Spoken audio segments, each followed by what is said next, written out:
دنیا کا سب سے لمبا، ظالم، جابر اور شفاق انسان، جھوٹ اور سچ کی آمیزش سے بھرپور کردار۔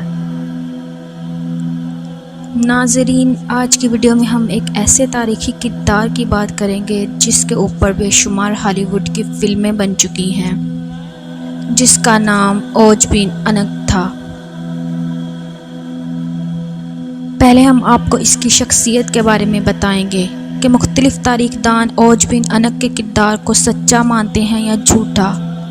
قرآن پاک اوج بن انق کا ذکر کیوں موجود نہیں؟ تاریخی حوالوں میں درج ہے کہ اوج بن انق نامی ایک قوم عمالقہ سے تھا، جو کہ تاریخی انسان کی سب سے شفاق قوم تھی۔ ان کے لوگ خون خوار اور وحشی فطرت تھے۔ اللہ رب العزت کا ان پر کرم تھا کہ ان کے قد بھی اس وقت موجودہ دنیا کی ساری آبادی میں سب سے زیادہ تھے۔ تاریخی حوالوں سے پتہ چلتا ہے کہ قوم عمالقہ کا ایک مرد دوسری قوموں کے 90 مردوں کے برابر ہوا کرتا تھا۔ ناظرین، اس قوم نے اپنی فتوحات سے ایسی دہشت پھیلا رکھی تھی کہ اگر یہ قوم کسی دوسرے ملک کی حملہ کے لیے جاتی تو ان کے پہنچنے سے پہلے ہی وہ لوگ ہتھیار ڈال دیتے۔ اوج بن انق بھی اسی قوم کے سرداروں میں سے تھا، جس کو دنیا کا سب سے لمبا انسان مانا جاتا ہے۔ ناظرین، وہ شخص اپنی جسمانی قد و قامت اور طاقت میں پوری سرزمین میں منفرد تھا۔ یہ شخص اتنا لمبا اور دیو قامت تھا کہ وہ سمندر میں چلتا تو ڈوب نہیں سکتا تھا، اور اونچے اونچے درخت اور پہاڑ اس کے سامنے چھوٹے معلوم ہوتے۔ ناظرین، اس کی لمبائی اتنی زیادہ تھی کہ دوسرے لوگ اس کے سامنے کیڑے مکوڑوں کی مانند دکھتے۔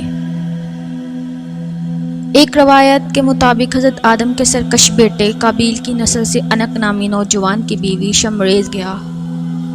شمریزہ سے جنوں کے دیوتا پال کو پیار ہو گیا، جس کے سبب ایک عجیب الخلقت بیٹا پیدا ہوا جس کا نام اوج رکھا گیا۔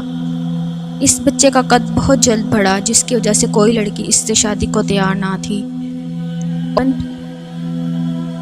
اوج بن انق بچپن ہی سے اپنے ہم عمر بچوں سے زیادہ دراز قد اور مضبوط نظر آتا۔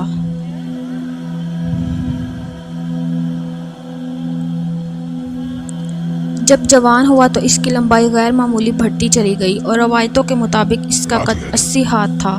حضرت نوح علیہ السلام کے زمانے میں اوج بن انق موجود تھا۔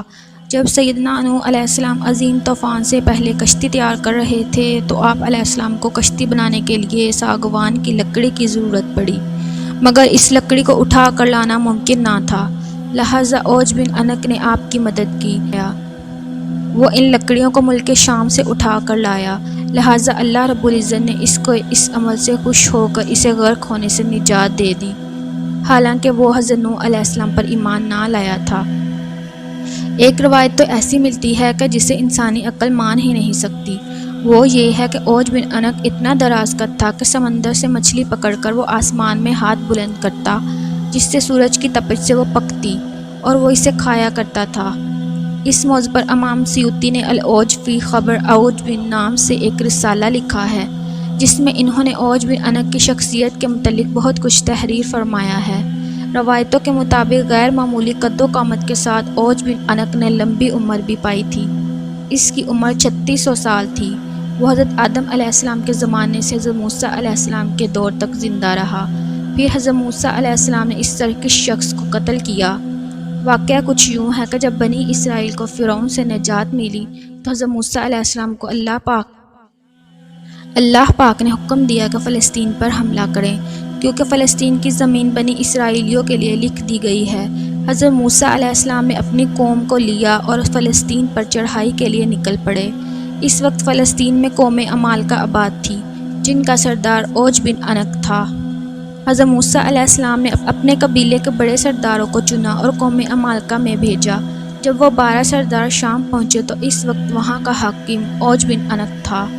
اس میں تو کوئی شک نہیں ہے کہ قوم عمالقہ ایک دراز قد قوم تھی۔ جب یہ 12 سردار فلسطین کے قریب پہنچے تو قوم عمالقہ میں سے ایک بندے نے انہیں پکڑ لیا اور اپنے گھٹڑی میں سب کو باندھا اور اپنے سردار اوج بن انق کے آگے لا کر گھٹڑی کھول دی اور کہا کہ میں ان لوگوں کو جاسوسی کرتے دیکھا ہے۔ جب وہ سردار اوج سے ملے تو اس کی قد و قامت اور جسمانی بناوٹ کو دیکھ کر حیرت زدہ رہ گئے۔ پھر انہوں نے اسے اللہ رب العزت کا پیغام سنایا۔ اور بتایا کہ ہم جلد اس ملک کو فتح کرنے آ رہے ہیں اور اللہ کا وعدہ ہے کہ فتح ہماری ہی ہوگی۔ اوج بن انق غضبناک ہو گیا۔ وہ ان سب کو ایک ہاتھ سے پکڑ لیا اور چاہا کہ انہیں مسل کر ہلاک کر دے، مگر جب اس نے ان سرداروں کے چہرے پر خوف دیکھا تو انہیں حقیر سمجھ کر چھوڑ دیا اور اپنے ملک کا ایک میوہ جو کہ ایک آدمی کے لیے کافی ہو ان کو دیا، اور کہا کہ اپنی قوم کو جا کر یہ دکھاؤ اور بتاؤ کہ ہمارے ہاں کے میوے بھی اس قدر بڑے ہیں۔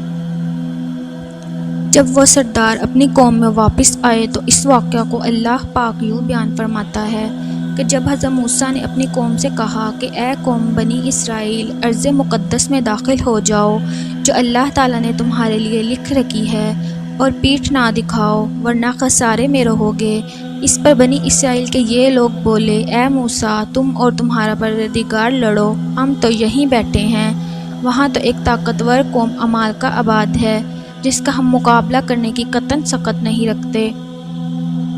صرف اس صورت میں ہم وہاں داخل ہو سکتے ہیں کہ وہ از خود اپنے وطن کو چھوڑ کر کہیں دور چلے جائیں۔ حضرت موسیٰ علیہ السلام نے اپنی قوم کو بہت سمجھانے کی کوشش کی کہ اللہ رب العزت نے فتح ہمارے نصیب میں لکھی ہوئی ہے، لیکن قوم نے بات نہ مانی اور انکار ہی کرتے رہے کہ ہم عمالقہ سے جنگ نہیں کریں گے۔ چنانچہ اللہ تبارک و تعالیٰ نے اس سرکشی کی سزا کے طور پر بنی اسرائیل کو صحرائے طیہ میں قید کر دیا، اور یہ لوگ 40 سال تک اسی مختصر سے صحرا میں بھٹکتے رہے۔ وہ سارا دن پیدل چلتے لیکن وہ میدان ختم ہی نہ ہوتا اور وہ اس میں بھٹک کر رہ گئے۔ جب قوم نے حضرت موسیٰ علیہ السلام کی نافرمانی کی تو حضرت موسیٰ علیہ السلام خود اوج بن انق کو ختم کرنے کے لیے نکل پڑے۔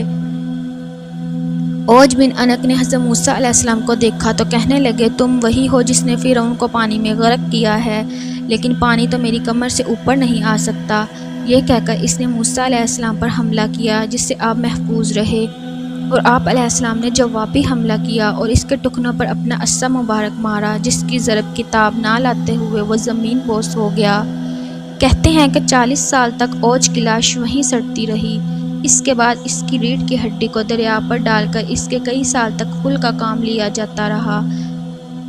ناظرین، اب بات کرتے ہیں کہ اس کردار کی اصلیت کیا ہے۔ اسرائیلی روایتوں میں یہ بھی ہے کہ اوج بن انق کافر تھا۔ یہ طوفان نوح میں تھا اور نوح علیہ السلام کے ساتھ ان کی کشتی میں نہ بیٹھا تھا، تاہم پانی اس کے گھٹنوں تک بھی نہ پہنچا تھا۔ یہ محض بے معنی اور بالکل جھوٹ باتیں ہیں، بلکہ قرآن مجید فرقان حمید کے خلاف ہے۔ قرآن کریم میں حضرت نوح علیہ السلام کی یہ دعا مذکور ہے، زمین پر ایک کافر بھی نہ بچنا چاہیے۔ یہ دعا قبول ہوئی اور یہی ہوا۔